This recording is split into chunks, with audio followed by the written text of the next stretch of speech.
Alright, so I thought I would do a little update on the E7s, is obviously the more meticulous you are, the longer it ends up taking, as far as, thinking something's going to take an X amount of time. So what I was working on are like some more cuts in the tunnels, which I'll show when I flip these over. But I am on like the final finish and kind of cleaning up anything that I miss, which you always run into. And then the thing is with filming this on a sharp camera is usually you'll see in the camera something that you missed maybe, or that your finger can't feel. So that's kind of why I always do this, because then I kind of look back and I don't know, maybe blend something in, and then you just get to a point where you've got to assemble it. But anyway, so I don't know how well the camera's going to pick it up. So I'm working on the final finish of the bowl and the tunnels. In the bowl, like, I use the 1/8 inch, and I just kind of, I don't apply any pressure, and I kind of let it dance around. Well, not dance around, but you know what I mean. You're not really applying any pressure. You're just like setting the burr there and moving it around and letting it do its thing, and it'll blend things evenly as you go.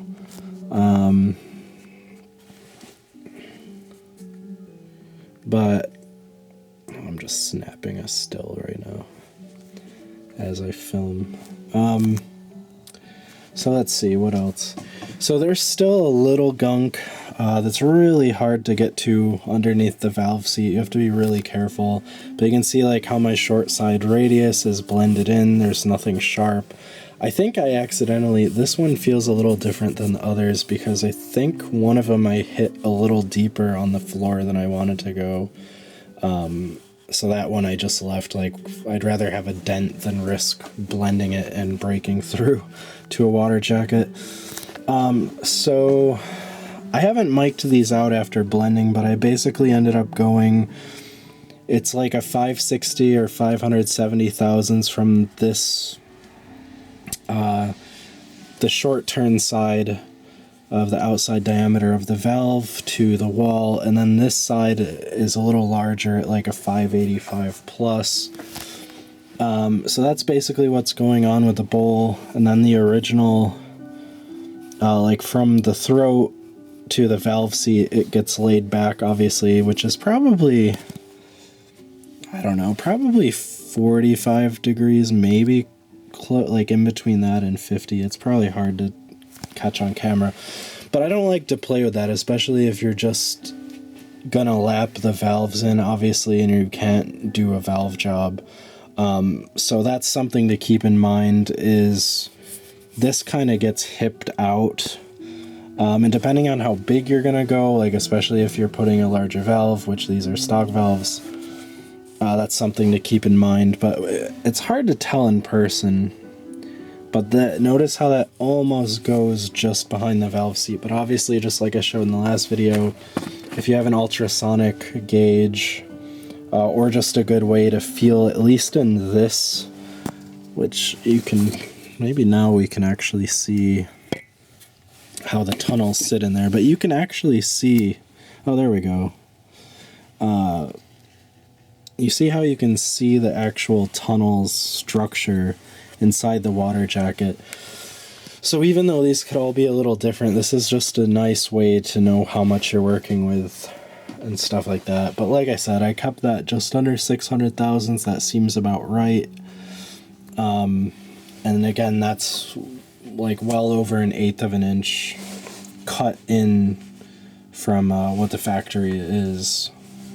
And then obviously we're looking at a cam that's like 100 thousandths more lift and a decent amount more of duration and stuff. So I think they look pretty good. Like, I've compared them to, other professionals, and I have like my little ways, of magnifying things and freezing their frame and measuring.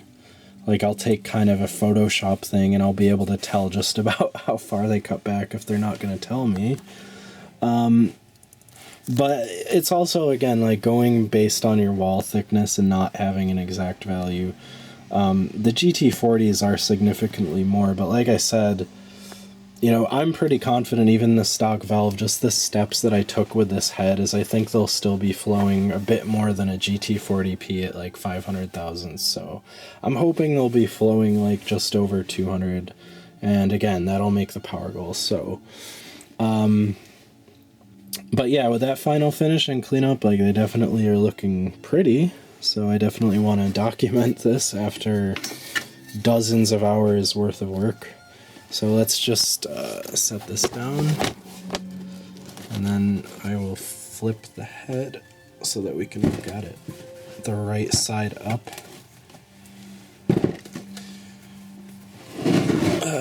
It's easy to forget that these weigh almost 50 pounds, probably a little less now, but get some light under there. Okay. So I don't know how well the camera is going to pick this up. I've just got it set on like intelligent auto.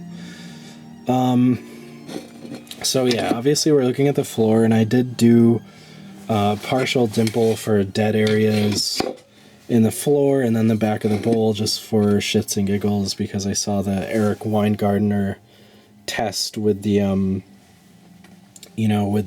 LS heads, and he picked up a couple CFMs. So a lot of heads are a little different in their profiles, but I just did it. I said, even if I lost a couple, it's not a big deal, but to gain that is pretty cool, I guess. Like a couple % worth of power.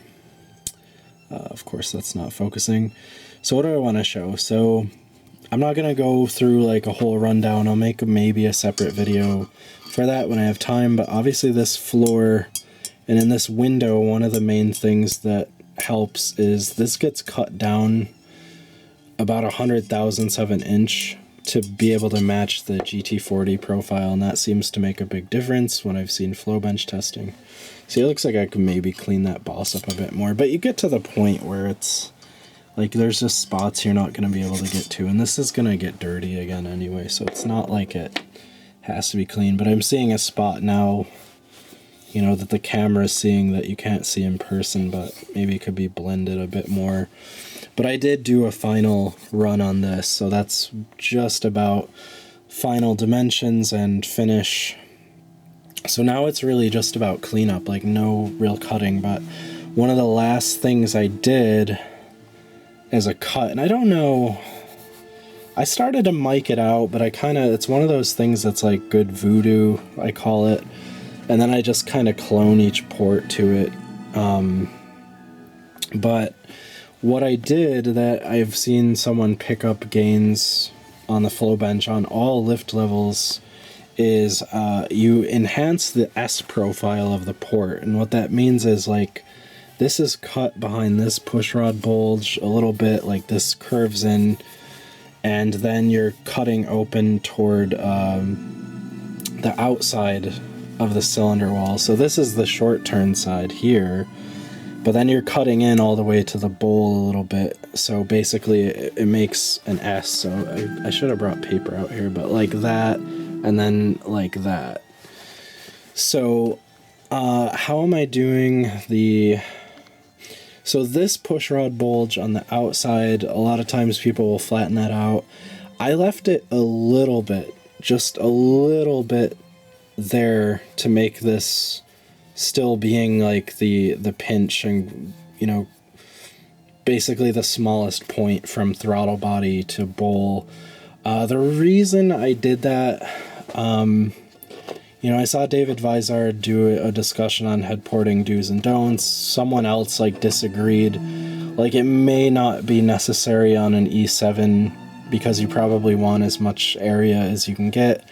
But I'm also confident with opening up my intake that this won't be an issue. But because this is in a heavy vehicle, I still I'm careful to not go too crazy and kind of keep points that keep my velocity up for torque value. And so I did go back further than I was going to.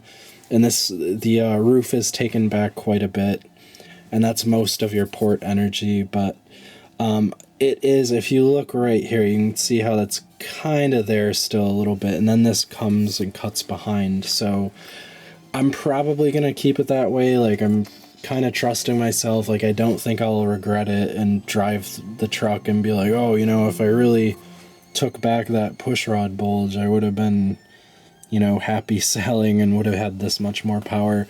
It's also just the structural integrity, but I can't tell you how many, you know, millimeters or thousandths of an inch it's been taken back, but it's definitely a lot less than it was as far as being a pinch. So it's just something to keep in mind, and especially on a stock valve, because you're not enlarging these. Like, this is plenty of room. So would I love to see like a flow bench and where it does with what lift numbers, and then look at velocity, and then see from there like an engine dyno, and even further on see like a quarter mile? Yeah, but that's kind of how it goes when you're in a situation like I am, where you don't have a flow bench and you're just kind of a garage porter. But that's not going to make or break anything. It's just something I wanted to like, you know, say, you know what, I'm not going to take that all the way back. And as I've said, the intake, if anything, is almost overkill now in the plenum, to where that's hopefully going to extend the RPM range of the engine overall, cutting out, you know, the restrictions of the plenum, but still being a long runner. You know, it's going to have torque, and also being in a truck, you want to think of that stuff. You're doing a Mustang that you're taking like over 6,000 RPM, maybe that's different. Maybe you want to take that as thin as possible, maybe even drive a push rod, like a kind of like how a valve guide would work, or a sleeve, that's what I'm trying to say. So you may want to do that. But anyway, so that's it for now, at least on this head. I have yet to make like that S profile in these. It doesn't take long at all. Like, I go kind of crazy, and I have a certain way of measuring the difference, which I'm not going to get into right now. But just that's the update on these, is that the intakes, at least on this bank, are basically done, and I'm just going through and doing my final texturing. And that's it. Maybe clean up some gunk off the bosses so I can get some nice photos and stuff to show. Like I said, you end up putting dozens of hours in this, so it's not bad to make it pretty just for the photo op. After that, I think my exhausts are about like 90% done. Those need a final finish, but I'm pretty sure I'm done with the dimensions. And then as far as doing the chambers, I am going to polish one on camera. Which one is it? It's actually... Oh, none on this one. It's on... Oh, there it is. So it's on that bank. These ones are... They still need clay compound polish. And, you know, it's not going to be perfectly perfect, but they're definitely more there's more reflection now, and, you know, no sharp spots, so a lot less chance of, like, any detonation or anything like that. So once that's done, you know, obviously there's tons of shavings, so these things are gonna get blasted and cleaned, and I'll probably flush out the water jackets, maybe clean this up a little bit with the burr. It's not a terrible idea, and then flush them out. Then I'm gonna just lap the valves. Again, I have some nice stainless steel valves that are already back cut and undercut on the stem, and that's it. Then they get assembled and they will go on the short block.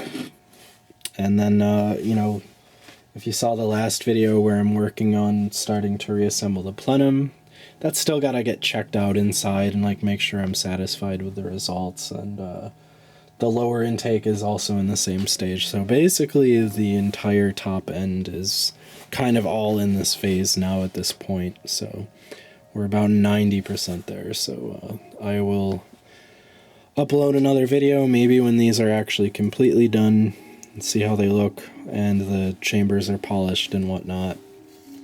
And hopefully soon have a video of this thing running before it's too cold. So anyway, that's all for now.